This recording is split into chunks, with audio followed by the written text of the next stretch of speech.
We can just start. Actually, this I've noticed this program has like a hard time has a lot of hard time with a lot of different things, but it has a hard time at the beginning. So maybe it's better to just kind of do a ramble. But welcome to Tankie Group Therapy. It's a reduced um, it's a reduced cast. It's Alex and Nora. Welcome, guys. It's good to see you. Well, it's been an interesting few weeks to put it lightly. We actually did a recording of Tankie Group Therapy. It feels like it's been a while for you to listen to the main feed, but we did one I think 2 Saturdays ago, maybe even. Yep. We did I think one it a was few. last Saturday. Was it last Saturday? Okay, maybe. Was all of I this in think just so. 1 week? For real? Has it just Yeah, been time 1 is a week? flat circle, as Wow. Alex says. So Yeah. we and at the end of it, and the collapse of the Syrian Arab army had just kind of started, and we were all kind of confused by what was happening. I'm still confused by what happened, um, but Justin made a joke at the end that said, "Hurry up, Sina, and publish this before Damascus falls," and I was like, "That's a funny joke, yeah, it's a joke," and it wasn't a joke. Damascus fell before I was able to publish that episode. Like within 2 hours. Yeah. Yeah. So I immediately I was also there's a whole bunch of feelings that we can get into, but immediately my feeling was to put this out into the world, and when we had not really had a chance to chew it over, and it was kind of still happening, so to speak, felt like, oh, this, I'll be honest, Justin and I didn't even want to record the episode, and I forced him, and I was like, Justin, let's do it. It's like your workout buddy. You're like, oh, let's do it. We can do it. And then when you get to the gym, the workout buddy's like, I don't want to do this anymore. That's basically what happened. But Justin, and we had a good conversation, and there's some things that I wanted to bring out, but I just felt like so I ended up putting it behind the paywall.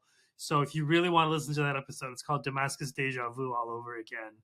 And we should bring up some things, but maybe Nora, you're the journalist among the three of us. Can you actually narrate what happened? I'm still confused, to be honest. I think I'm more confused than you are, Sina. Yeah, so oh God, I mean, yeah, talk about like decades happening in weeks. So yeah, the Syrian Arab army refused to fight the US and NATO backed Takfiri forces, calling themselves the opposition or the rebels. They were also ordered not to fight too, right? In addition to Right. that. And I'm not sure exactly how or why, but they packed up and allowed the basically the U.S. and Israel and NATO to come in and Turkey. And for the past week, those forces have been carving Syria up. It's like a new Sykes-Picot agreement. It is the culmination of decades and decades of Western imperialist design on specifically Syria, as a way to kind of build and reinforce a cudgel of Western hegemony in the region. And in the past week, we've seen these so-called rebels that many, self-styled leftists here in the West support and have supported since the proxy war began more than a decade ago. These rebels saying that it's totally, kind of not either not caring or saying Israel is not the enemy, that Hezbollah and Iran are the enemies, and meanwhile Israel has grabbed more land in Syria than they did in the 1967 occupation. Turkey, I think, is seizing the north, and the U.S. Backed forces are seizing the rest of it and carving it up. And just in the last few days, the rebel leaders of Syria have said that they're ordering Palestinian factions that have been in Syria for a long time to disarm and to disband, and they will not be tolerated in terms of trying to resist Israeli and U.S. occupation. So it's bad, obviously, and this is something that we and many people have been warning against. That if Syria falls, that the U.S. and Israel were going to immediately take it and carve it up and turn it into, basically a big Western military base, where they're going to privatize and corporatize the oil and wheat resources that the Syrian government for decades had nationalized.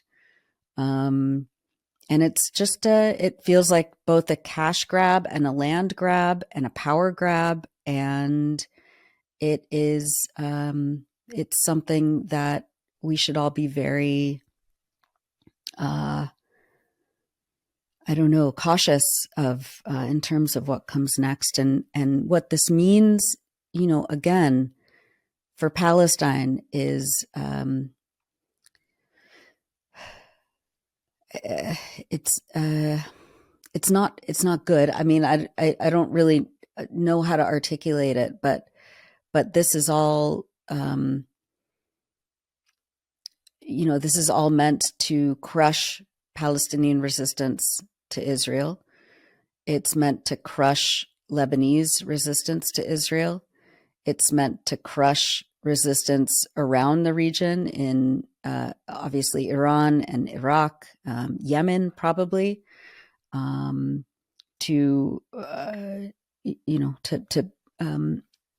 kind of beat these resistance movements into submission to the U.S. and to Western imperialism in general. So that's where we are, and then but it is important also to note that that it doesn't mean that this is the end of the axis of resistance, like some people have been saying. It doesn't mean that this is the final blow, for the weapons, arms routes to Hezbollah and to Qassam in Palestine. I mean, Qassam is making their own weapons. It's all indigenous made, locally made, artisan, if you want to say, weapons at this point.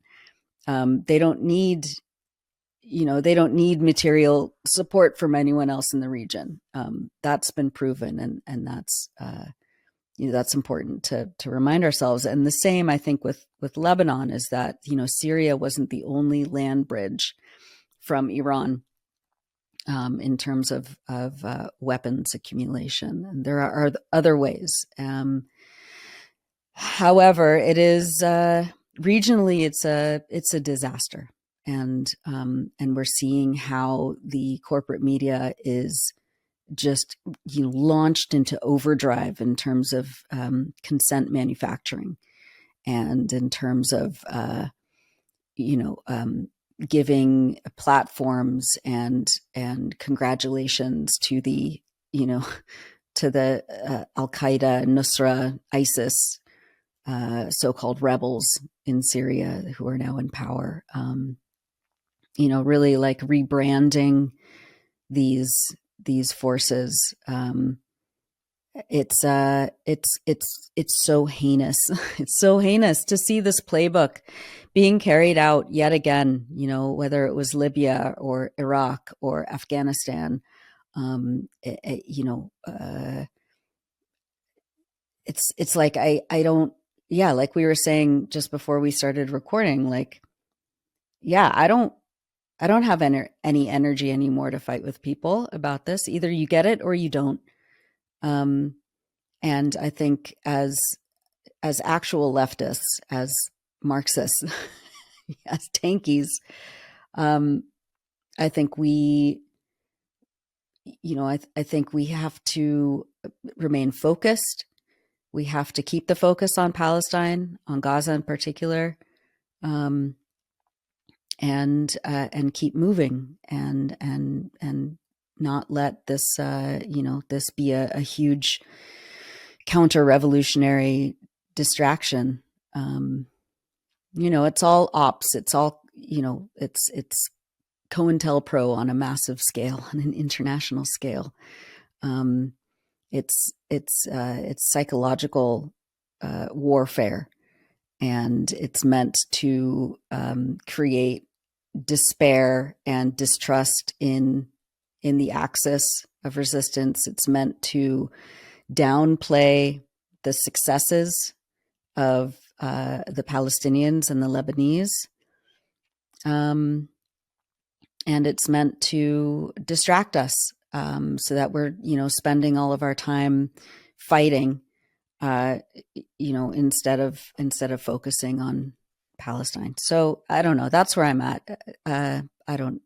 Is that is that a fair summary? I don't know, but yeah, I'm just as confused as you, Sina. I feel like I'm still learning everything from scratch these days. Alex, go ahead. How you doing, man? How are we doing?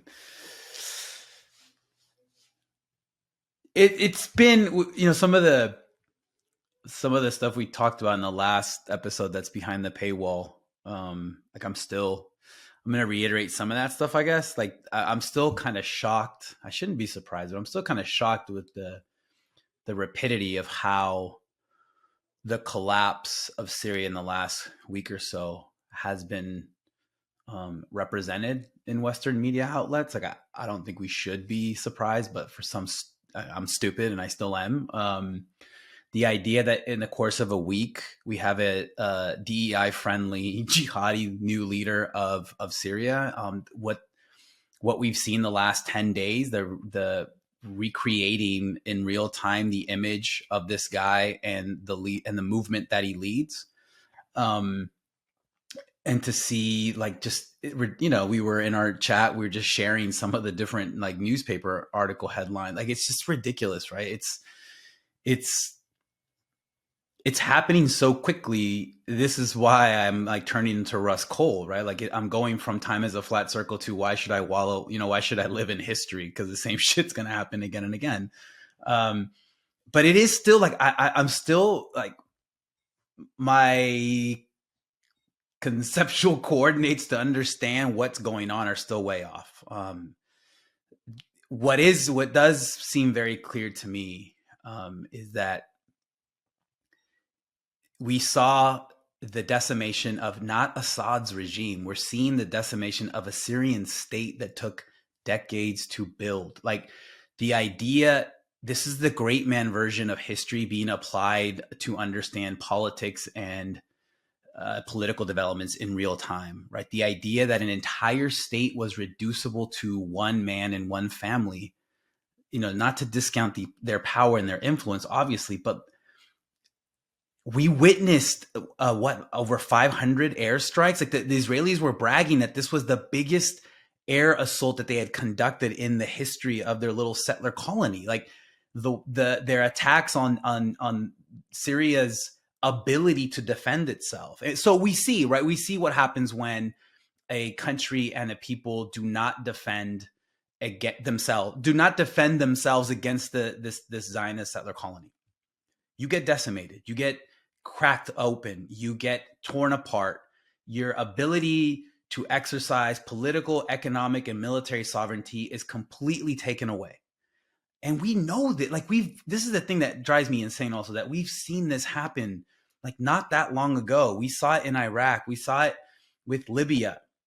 So, I'm not one of the things I'm not going to do on, like, especially on social media, which is stupid, is I'm not going to go and argue with people saying, so one of the things that I saw a lot online when people would criticize what was happening in Syria, a response would be, well, listen to Syrian voices.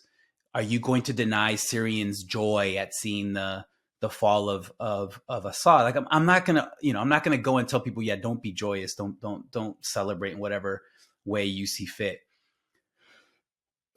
Because I, a certain extent, I want to retain a certain level of, like, analytical and political humility when it comes to analyzing stuff that's happening super quickly. We don't have a lot of information. A lot of this is based on conjecture, particularly to think about, like, why the Syrian Arab army did not fight, why this happened so quickly, and why this particular government fell so quickly. But it does still shock me to see people repeat the same mistakes that we saw with the fall of Libya, for instance. Like, to see that we haven't learned, or let's say important swaths of the so-called Western left and media apparatus continues to commit the same analytical mistakes when it comes to thinking about what just happened in Syria. To reduce an entire people or entire state to one family, which is wrong on so many different levels, right? Like empirically, objectively wrong. And then that then provides cover for missing on what, one of the main stories is, which is Israel wants to have neighbors that cannot defend themselves. So it's almost like they're giving away the game, right? Like they're giving away the game in that sense that they're bad neighbors. There's a reason why they're bad neighbors. There's a reason why people don't want them in the region. Therefore, the only way they can exist in this region is to completely disarm and break apart other governments, other peoples, other communities. And so what they want are a bunch of pliable regimes that can't defend themselves, that can't exercise any sort of socioeconomic sovereignty, political sovereignty. And that's the only way that they can exist. No resistance, right? So we got a clear picture of when you don't resist, this is what happens. And I think that's one lesson to draw from this.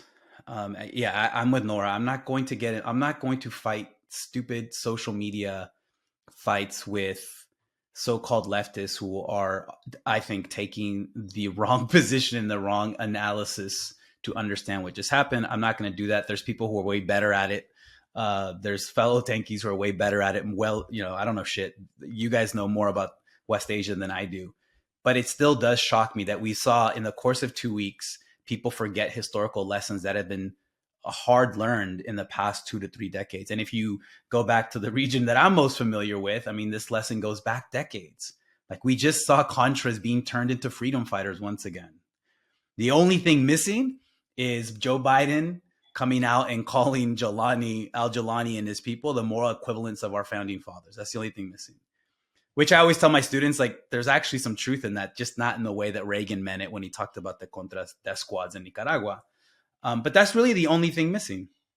So yeah, man, I'm spinning. But again, I think a lesson as a historian, I do choose to exist in history to a certain extent. And all national liberation struggles have gone through these really dark moments because they're not supposed to win. Most of them haven't won. And if they've won militarily, they faced additional political and economic challenges on a global scale in the decades after their national liberation, right? Like Fanon told us.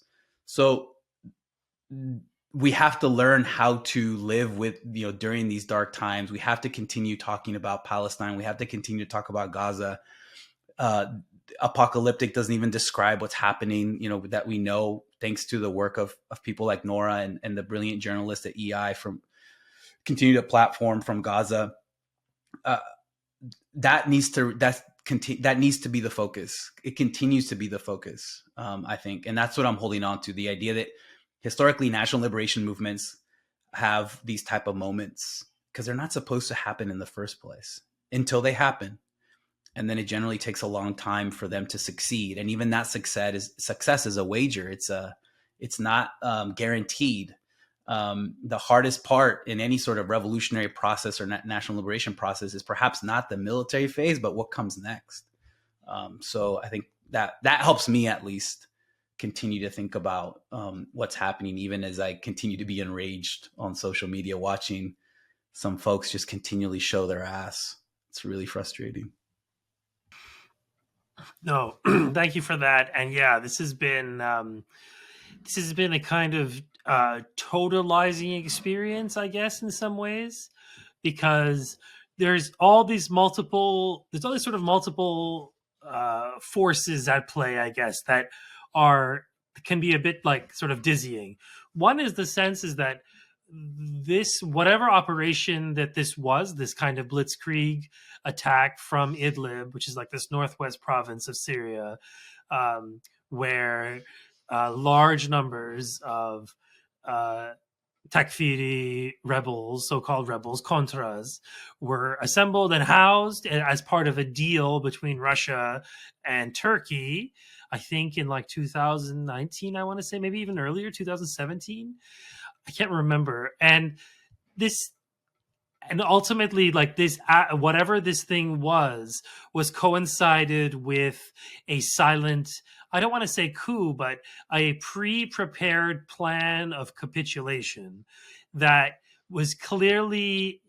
involved senior generals of the SAA, but that then filtered down in the form of, okay, we're just withdrawing. But really it was this curated transfer of power that was never announced as such.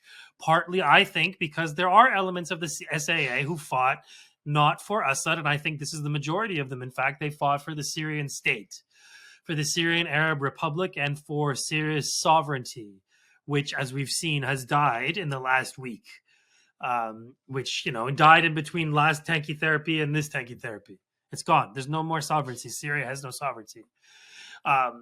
So I think that at the end of the day, like, there is that element of it, of how information warfare is one element of a kind of multi-pronged attack on what can only really be called the kind of stalemate status quo in the Syrian crisis, the so-called Syrian crisis. I think of it as a dirty war. As the distance to it kind of shifts, I'm thinking now that really it's kind of World War III that we haven't really announced, and it was just kind of hosted on Syrian soil, that had ultimately very little to do with the actual shape of the Syrian state and its character, but more to do with the fact that imperialists decided to destroy this sovereign Arab state that had considerable oil resources. And that has been the plan. That's been the post 9/11 plan of the neocons for a long time. And this has, and also preceding that too, and it involved the Iraq War. And so Syria's, let's say, chapter in the post 9/11 or neocon wars, or the American, whatever you want to call it, the kind of genocidal assault on West Asia that the US has been leading since at least 1990, if not earlier, depending on how you want to spin it. But it depends on how you break it up. But ultimately, this phase has involved numerous insanely violent genocidal wars across the region, cutting this vast swath of violence. And the Syria war was one of them. But one thing that they learned, and I stand by this, is that it's better to put lipstick on a pig, because it's easy. It's a regime change war is ostensibly unpopular. I actually don't think it is, but this is the sort of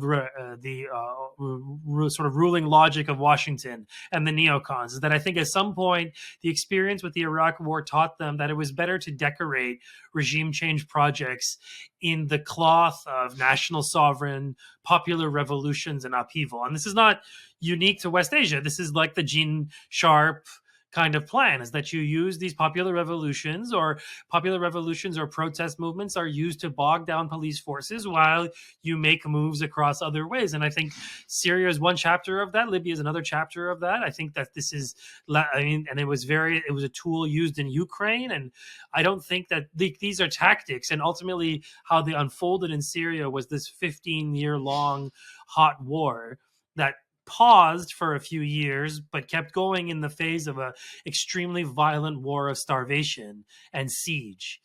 And so by the time 2024 rolls around, you have this blitz, and then you also have this highly organized, obviously pre-organized capitulation on the part of some senior generals, and also the ruling regime. The dynastic family of the Assads have not been found, mostly just kind of second-tier cousins and stuff, but the major ones are nowhere to be found. There's reports that, I mean, they're saying that Bashar is, I mean, it looks convincing that Bashar and his family are in Russia, and Maher is supposed to be in Iraq or Iran or somewhere. I don't know.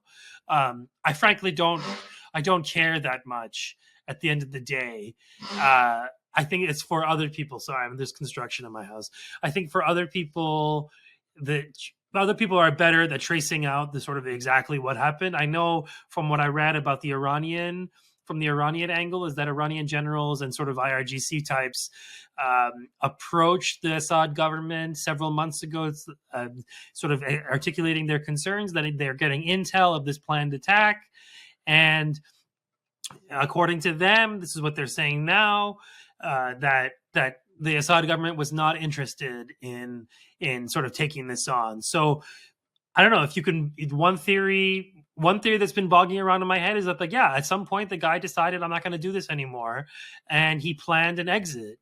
And it may be, I didn't realize the stuff about Ansar Allah and the sort of delisting of Ansar Allah. I didn't realize that at some point this year, Ansar Allah, that Syrian Arab Republic recognized the government, and I want to say Aden. What's the fake Yemeni government that the Gulf people hold up? I think Syria recognized that, and that's kind of like a gauche move, given the fact that Syria is ostensibly this part of this axis of resistance. And then there was also renormalization with the UAE and also Saudi Arabia.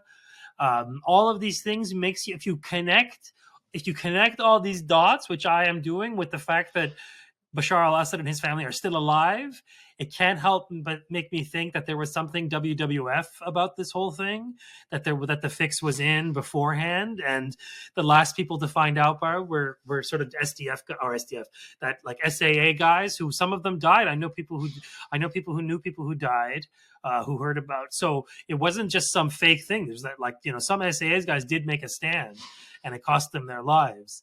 I mean, I wish Justin was here. Justin is good at this kind of sit-reppy stuff, but ultimately there was some fuckery that went down to make sure the SAA didn't put up a fight. And the departure of IRGC and Hezbollah had partly, this has been kind of exaggerated in the story, is that this had happened a long time ago. This had happened I think a few years ago, is that the majority of Hezbollah's fighters returned to Lebanon, and same with mostly IRGC guys, and also the Shia and the so-called Shia militias, which are, you know, these popular groups, armed groups that are under the sort of organizational wing of the Iranian military, the Iranian state, IRGC really, who are recruited from Afghanistan and Iraq. And so, like, these guys, I think there was not that many of them to begin with at this point, at this stage of the venture. But yeah, there was either a psyop, but also a very real sense of, we're not going to fight for this state anymore. And I don't know the degree to which one is more than the other, that feeling was greater than the psyop, or the psyop was greater than the feeling. I don't know. That's not for me to judge. But at the end of the day, we're at the same problem that I have personally with analyzing Libya now, which is a kind of literary problem, which is, how do you talk about Libyan Arab Republic, right, which no longer exists anymore? How do you talk about anything inside of its history, like, oh, this development or that development or this quarrel with Reagan or whatever, without pointing to how it ended? So now you have that problem too with Syria, that everything you read about Syria, everything that, like, when we talk about it now, at least the Arab Republic version of it, which is the only thing we've ever known, because, you know, we're not 75 years old, that, like, everything now is now on this trajectory of, like, well, we all know how this movie ends, so it's like stuck in this, like, you're stuck in this, I think, narrative problem of analysis. But that's a later issue. That's when we have time to sort out all this muck. But in the immediate instance, yes, this is a very bleak moment for Syrians, I would say. I don't think that's necessarily a comment on how they feel about Bashar al-Assad's departure or otherwise. I actually personally imagine that most Syrians are relieved that Bashar al-Assad is gone. I personally feel that, if only because his name became associated with like this genocidal civil war and just like a sense of relief. And yeah, you starve a country for years and years. You deny them their oil, their wheat, their water. Like this is, yeah, you brutalize a country, it's going to have consequences. And this is this for the, and I agree with you guys. I have nothing to say to these left liberal scum types, some of whom I know, who are sitting there crowing and being proud of the CIA. Like they're essentially spiking a CIA football and being like, "Oh yeah, look what we did. We won score one for the good guys. Take that, tankies." And it's like, yeah, as you're dabbing as Syria has been demilitarized in less than 5 days. Like 5 days into the so-called Syrian revolution, and Syria is demilitarized. Okay, so if you, I mean, I saw Bassem Haddad trying to do this too in a tweet, trying to say that, oh, Israel could have done this before, but they needed Assad to be stronger than any militia. So they waited until a revolutionary government was in charge. So they could then, so they didn't have that problem anymore of needing the Assad regime to police. Like I was like, what are you talking about, man? There was an air force, there was an air defense, and then there wasn't. And that the cause of that not being was the thing that you've been advocating for. So as much as you're trying to wash your hands of the consequences of your actions, like this is you break it, you bought it. Like this is precisely why like all of us form this community. And this is something that Justin said in his episode that I put behind the paywall, is that Syria is what brings us together. It sort of is like the weird tie that bonds our community. Because in some ways it's easy, we used to say Palestine is still the issue, and there is still a kernel of truth to that, but in the sense of as a kind of shibboleth for signifying your participation in some in-group, Syria is, and being against what we call a dirty war and not a revolution, which is undeniably a dirty war, possibly the most expensive, most complicated, elaborate dirty war of all time. If you're celebrating that, like, you're not my comrade. I have no business talking to you. I have nothing to say to you. You're boring. You're just like every other liberal imperialist in our part of the world who tries to negotiate, with this monstrous being called imperialism instead of standing up to it. And yeah, I mean, this is a terrible, terrible development for the region. I think I do have a reading of it. I'm just yammering at this point, but I have to get it out of my system now. I do have a reading that is like, in literature, we call it redemptive reading. I'm sorry, I still have this jargon in me. I have to exercise it every now and then. What a nerd. I know. God. I have this redemptive Shut up, reading, nerd. which is, I mean, this is the realist, in me. That the Syria war, Syria crisis was designed to be a quagmire for Iran and Hezbollah, and later on Russia. Right? It was designed to draw in resources and draw in these allies of the country and for them to expend resources. And effectively what happened 2 weeks ago was that they restarted the war from the beginning. Like they took the cartridge out, blew on it, put it back in the Nintendo and pressed power. And they started the Syria crisis all over again. And that's effectively what happened. And it's easy to manufacture chaos. You can do that. Like this is what Western intel agencies excel at: buying chaos, paying for it. That's the name of Max's great book, Management of Savagery. But now they own it. Now they own the mess. Obviously, the Zionists are delighting, and they're getting access to all these strategic missile sites, strategic military installations, scientific research. This is a calamity for sovereignty, for global South sovereignty. I think the first time, Sina, the first time was doing the reset and blowing on the game and putting it back in. This time, it's doing all that and then inserting an extra game inside the Nintendo. I don't know if you guys ever did that, but we were told to put an additional game on top, that somehow that would I think that's what it is this time, because what we're going to see, it's going to be, what to watch for in the next. So this transitional government is given 3 months, right? We know shit's going to fall apart, right? So we've seen European countries put on hold any sort of like refugee asylum applications from Syria, using this as an excuse, and also using this as an excuse to try to like kick out the Syrian refugees that are already in their countries, even though as a German minister admitted last week, if we do that, then our healthcare system is going to collapse in Germany, which, well, I'll stop there. But this is what we know. This country is carved up. There's no guarantee that the Caesar sanctions, this economic warfare, is going to stop. There's no guarantee that the physical integrity, like geographical integrity of the country, is going to be respected. So it's going to continue to be carved up. How long are these supposed DEI-friendly jihadis going to, like, quote unquote, behave? It's going to generate a lot of this probably, and I hope, I'm not like saying this because I'm saying I hope these people who have been suffering these Syrian people who have suffered all sorts of different forms of war in the last, like, I'm not saying I'm not saying this like this is what you guys get, obviously, but if we use history as any sort of like basis of analysis, the instability is part of the game, right? Like, this is not designed to reduce instability. This is actually designed to provoke more instability. And if we go to Libya, that's the model.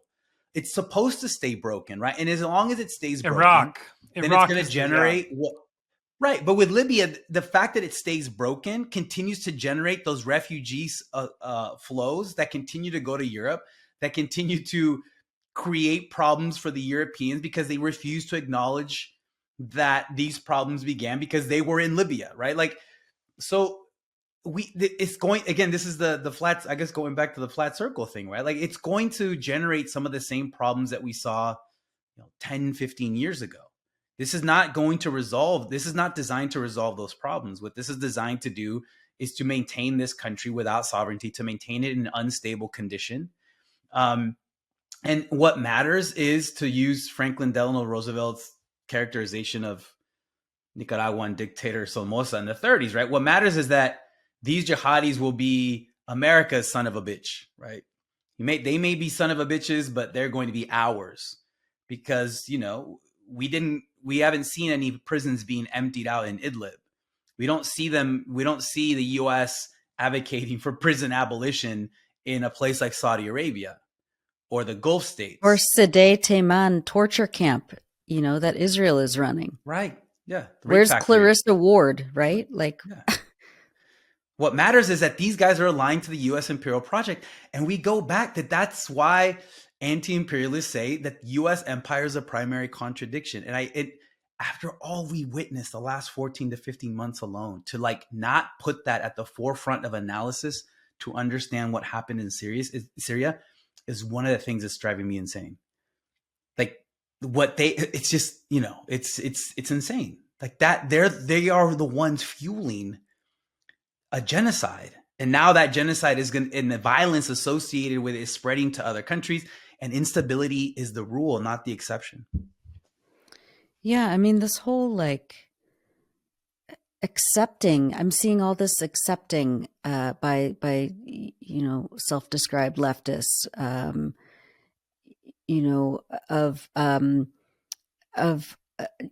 looking at the US as like some benevolent force who like facilitated, the Syrian revolution. And then like feigning some sort of concern that these jihadis are like welcoming Israel into Syria and allowing Israel and the US to decimate, Syria's national defense infrastructure. I don't, like you say, Alex, like how, after 15 months of a genocide and 76 years of Israel's ethnic cleansing and settler colonial project, backed, and not just backed, but orchestrated by the US and the Europeans, but mostly the US. to not understand that the US and benevolent force are complete oxymoron contradictions. They should never be used in the same sentence ever. That the US does not have anyone's interest at heart except for the US's like corporate leaders and arms manufacturers. That how did I'm just like shocked. I'm aghast that people are shocked that Israel is taking more land north of the already occupied Golan Heights in Syria, and that and people are shocked that Netanyahu is like beaming and joyous, that he is doing so in Syria, that he's like claiming victory. So like, what side are you on? Just kind of like this basic fundamental, like fifth grade level of understanding of what imperialism is going like completely over the heads of people who would otherwise call themselves anti-imperialists. If you're on the side of the US and Israel, you are an imperialist. You do not have the Syrians or the Palestinians or the Lebanese people, in your heart. You don't have their interests. You have the interests of the US and Israel. There's no, like, I don't understand how that's not clear. But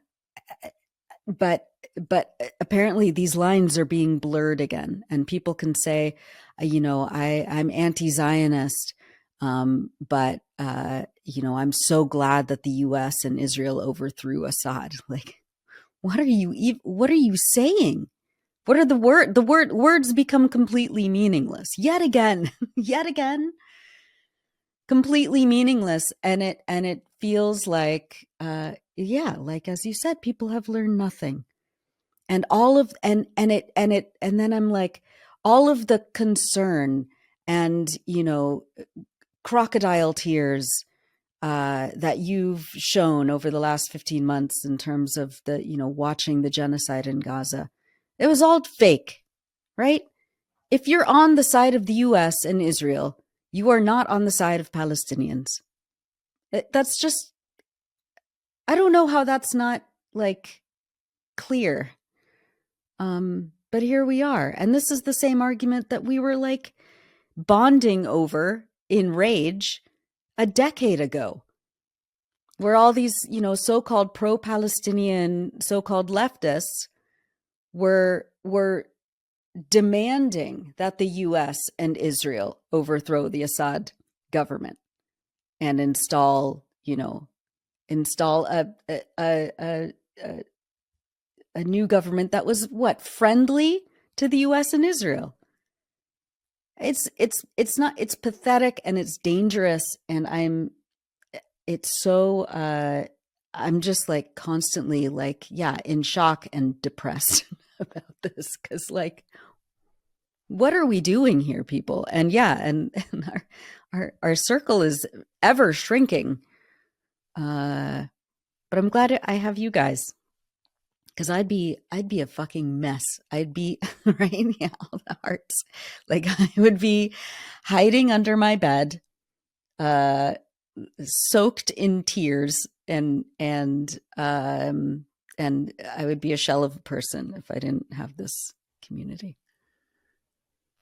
I keep thinking of the screenshot that people took of an interview that Fidel Castro gave, where he's laughing and he's asking like, who has ever been saved by the US? And it's like, come on, like, you really think after just the war on terror alone, you really think the US is going to do a regime change and install like a country, a sovereign country that has sovereign over its economy, over its political system, where the popular will of the people in that country is going to be respected through actually existing democracy? Like, where has that happened? To support the Palestinians, right? Yeah. Where? Yeah. Like, I just, regardless of what you think about, like, again, like reducing this to one person. It wasn't just Assad, right? It's, and then to think, to think, like fuck that guy. He's hanging out in Moscow, and I saw maybe he started his own podcast or whatever. Yeah, yeah. But to think that the disarticulation of this nation state is somehow beneficial to this region and to the Palestinian struggle for national liberation, like how can you? These people are pulling their mental hamstrings, and I hope they tear their mental hamstrings, killing this metaphor. But like, I see people doing these threads, and I'm just like, what are you reading yourself? Like, what are you doing? What you it's like, and again, and these people have like PhDs, and they get that has no guarantee. Trust me, there's no guarantee. No. I know, but that's like one of the biggest red flags, actually. Self-important. Yes, that's exactly. Even what though it is. apparently we're supposedly full of we're all socialism factories at universities, that is not actually true. Regime change factories. Yeah, I don't. We continually, quote unquote, our side, like not learning these lessons, man. Like I get some of it again comes down to because we reduce these really complex things into like a great man version of politics and history, and we're supposed to be beyond that, right? We're supposed to be. I wish Matteo was on so we could talk about. So Matteo could be like my dialectical materialism, like he says it in his Italian, like.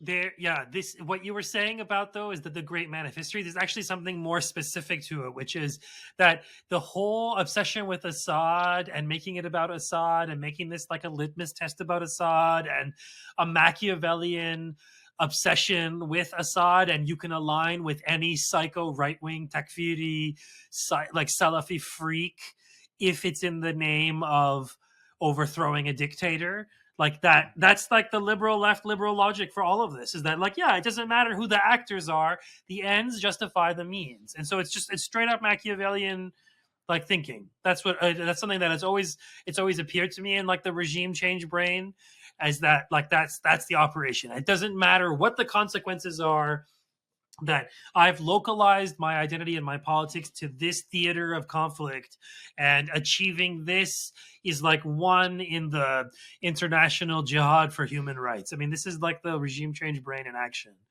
And that's the Orient, like that aligns very easily and fits in snugly with a much older thing, which is the Oriental despot.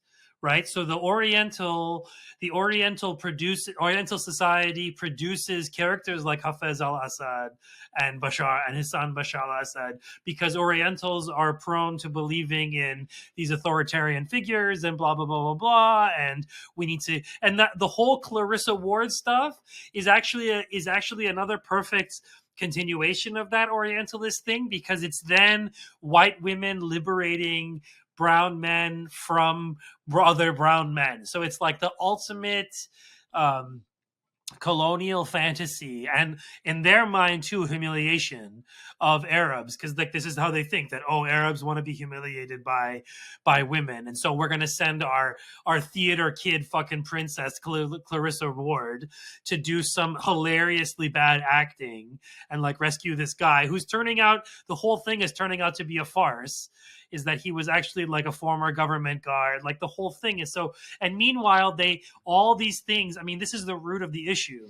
is that all these bad things that happen in Syria or have happened, or right under this terrible regime, these are all things that happen in the countries we live in.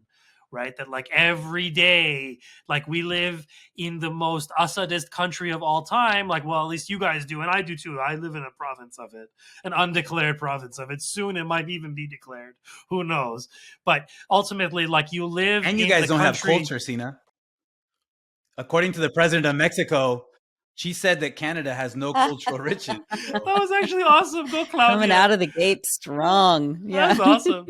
No, but like that's the thing. At the end of all this is that the thing that we imagine as Oriental darkness actually resides here, much bigger. Is that like like that whole thing of like 150,000 people in that prison in Damascus or some bullshit or whatever, and like it was like some lunacy being spread online, and it's like, bro, You're talking about the US Gulag archipelago, man. That's what you're talking about.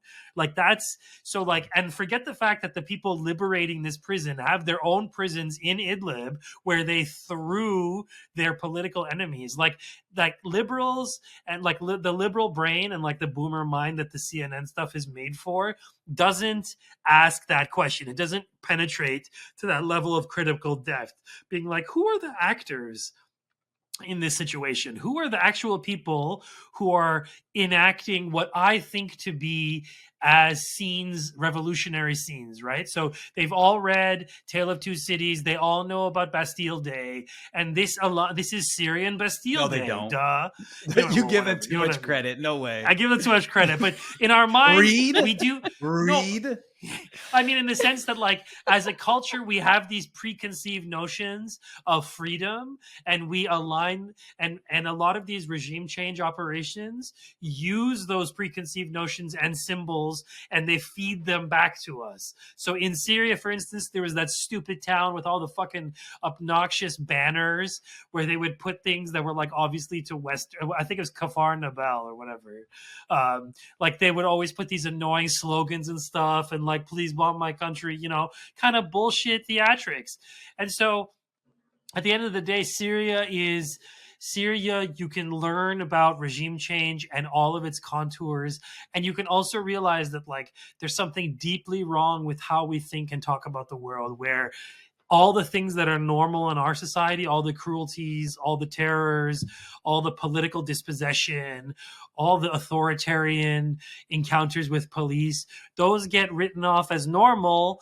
And when they supposedly happen in a place far away, then it becomes a crisis for us. So when Mahsa Amini dies in police custody in Iran, she gets an Instagram filter. When it happens literally every day here, it's just no problem. It doesn't even get mentioned, right? And so I mean, I began my rant earlier with like, yeah, there's a lot of lessons in all of this, but one thing in all of this is newsworthiness. So the newsworthiness of the Syrian revolution clearly has something invested in our media class, right? And so whereas the genocide in Gaza is not newsworthy, like that's the root of all of this. Like, it's just not, it doesn't, who gets mourned at the end of the day? Well, and who gets to speak and who's listened to, right? I mean, they listen to Syrian voices, listen to Palestinian voices. It's that Orientalism also exists at that level, right? Where it's like an undifferentiated just mass of people, and that's the voice that they're speaking like with, right? And we see this in Latin America all the time, right? Like when there's some sort of regime change operation, there's that funny tweet that I think is so good where this person said, blonde-haired, blue-eyed person named something like Sabine Mengele Eichmann, my country Venezuela yearns for freedom. Yeah. Like it's always a question of who counts as a voice that will then have access to a Clarissa Ward. And who doesn't. Like, so there's this, right? Like what, just a couple months ago, there were mass protests in Idlib against the rule of these like jihadis. Like, so why aren't they being listened to? Why is it that we're only listening to people who have access to people like Clarissa Ward? And then to go back to one of your earlier points, Sina, that from the perspective of the U.S. empire, right, there's this really interesting like hinge between like U.S. idealism and U.S. realism that like this is where kind of like their contradiction falters, or you see that contradiction when you push libs on this. So for them right now, Syria is a good regime change operation. It provides the opportunity for freedom, for democracy, et cetera, for Syrians. But then, so that's the idealism, right? But then you're like, well, why aren't we doing that for the Gulf states, where like some of these Gulf states, like 90% of their population don't count as citizens because they're just workers and they get exploited to death? Or why don't we count that for Saudi Arabia? Oh no, that's realism. That's realpolitik. So we're going to reserve our realpolitik for certain regimes that we like. Again, he's our son of a bitch. He's a son of a bitch, but he's our son of a bitch. But that idealism is somehow only reserved for the people that we don't like. And they're the ones who are going to have, in this instance, jihadis unleashed on them. But because they put on a Zelensky shirt, now they're like Democrats. They're ready to bring democracy to a country that's been cut up in like 4 or 5 different ways, bombed continuously for over the past 10 to 14 days by Israel.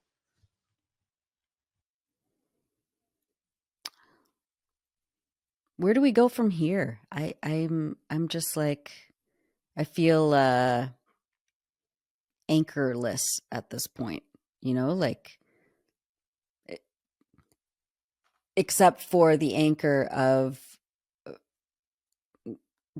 focusing on the Palestinian struggle for liberation, and recentering that, when everything else wants to pull you away from that focus, always recentering, always recalibrating, where our attention, where our anger should be focused. But it's a very, I mean, things are moving so insanely fast, that, within a week, who knows? Who knows what else will happen? Trying to keep, I mean, as bleak as it is, as like depressed as we are, keeping that revolutionary optimism front and center, as like sometimes as like futile as that feels, and not then, feeling like that's a naive thing to feel as well, I think that's the only way we're going to get through this, as people living in the putrid, gutter of the West. Yeah, I don't know. I think it's important to keep focused and keep ourselves centered. And obviously too, like the story of the Syria dirty war is that, yeah, it's been used as a cudgel to break the solidarity with across sort of like international alliance in solidarity with Palestinians, and it's a very effective one. And in less than 2 weeks, a ton of solidarity has dried up, and it's been back to, it's back to 2015 again. That's what, like, the joke that it's always that like that. But yeah, it is and especially you also have like sort of well-known Palestinian journalists, victims of a genocide, tweeting out absurdities about Syria, like saying, like, one of them was doing the 150,000 prisoners in this 2,000 to 4,000 person facility, that even when the white helmets is correcting you and stepping in and saying that, like, that you have a, like, when they're the ones saying, like, oh, let's not go crazy here, but like there's like Iran derangement syndrome, but there's also Assad derangement syndrome, and it can affect people around the world, and it makes people forget that Syria was a bulwark against Zionist expansion, that the Syrian Arab Republic, for warts and all, and for all of its failures, successfully defended itself from this venomous, psychotic, rabid, fucking goon state called Israel. And the moment it stopped existing, all of a sudden it has no defense. So, notwithstanding all of the, like, discursive two-stepping from the likes of, left liberal types, that, I'm sorry, bro, like, you break it, you bought it. This is your mess. You advocated for the end of this regime. Now you got your wish, and suddenly you want to, like, disclaim the results and say, oh, no thanks. So I think ultimately, like, fuck liberals, fuck imperialists. My heart is very upset. Like, I've heard my Syrian friends, all of them across the board, are crestfallen about what's happening. I've already gotten reports back about people getting beheaded in Christian villages.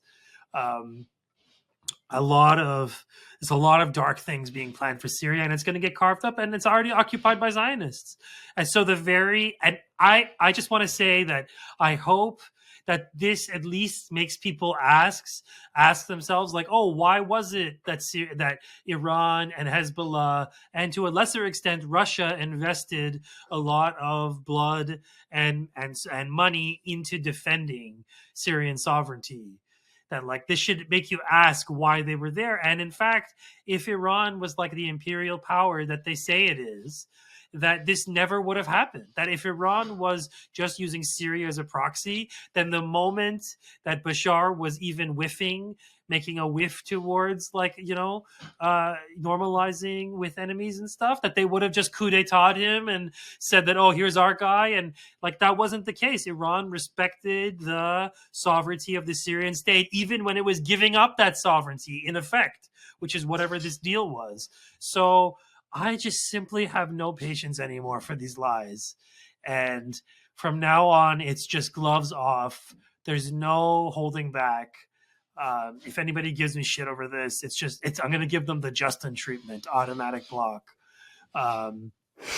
Because I'm tired of litigating this. I'm tired of litigating this, and I'm tired of basically dealing with Sunni Zionists. I mean, and that's the reality here. And we don't want to get into a sectarian game, because that's part of the game here that imperialists have drawn up.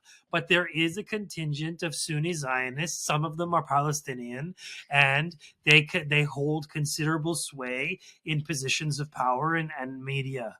And that's the reality. And it's something that should be baffling to us. We should be talking about it more, that some elements within that there are Sunni Zionists, and there have been Sunni Zionists for a long time, and they represent a pillar of American control over the region. And they just scored a major coup in the form of, this Turkish, mad dash, whatever.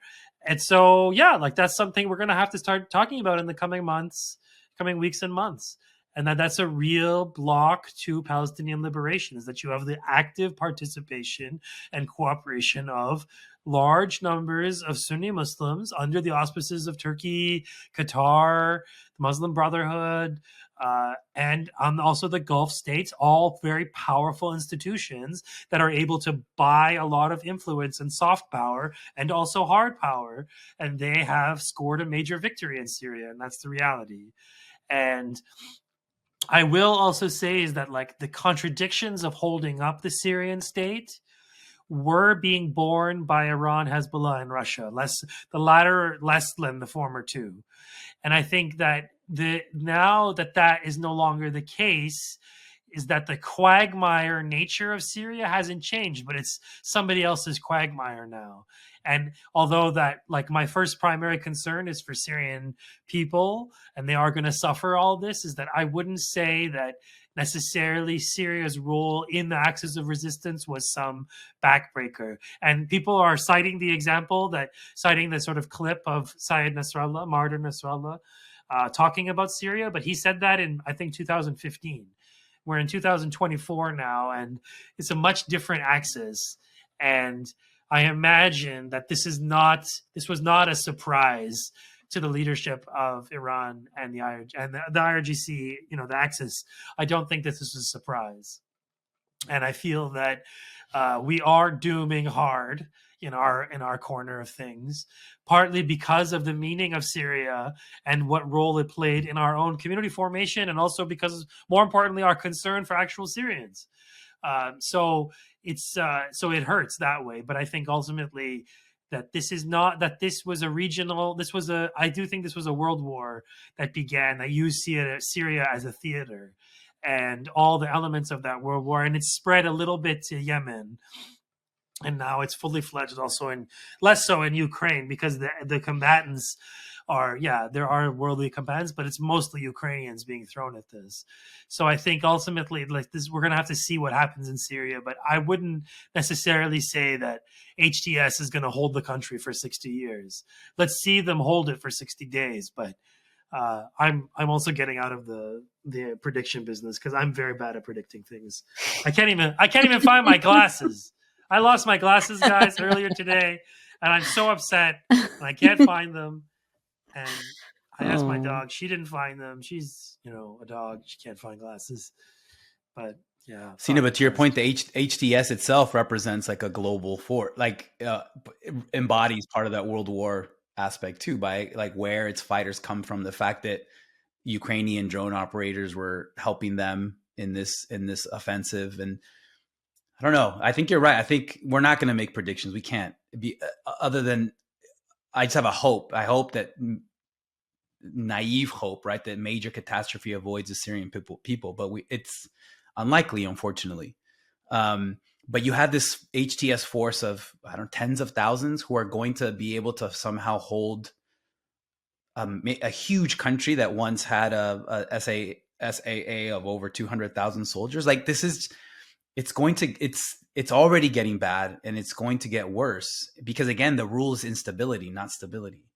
And it's horrible. It's horrible for the people who didn't have a voice and who didn't have a voice, who aren't listened to and expressing what they want for their own country, who fundamentally want sovereignty for their own country as well, right? But that's been taken away.